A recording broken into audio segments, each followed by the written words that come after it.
Welcome to the Tech Egg. Don't get scrambled. Enjoy the video.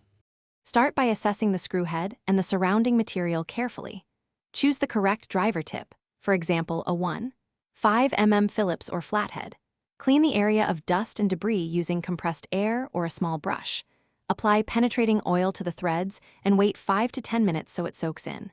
Place a wide rubber band over the screw head to improve grip and reduce cam out.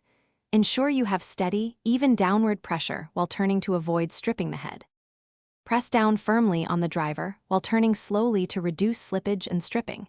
If the head is slightly rounded, place a rubber band between driver and screw for extra grip. Heat the screw with a soldering iron for 10 to 20 seconds to expand metal and break thread corrosion bonds. After heating, immediately try turning the screw counterclockwise with steady force. If that fails, use an impact driver or a manual impact tool to deliver short rotational bursts. For severely stuck screws, drill dead center with a left-hand drill bit around 1 mm. The reverse rotation may catch the screw and back it out during drilling. If the head is damaged, use a small screw extractor or an extractor set sized for M2 screws carefully.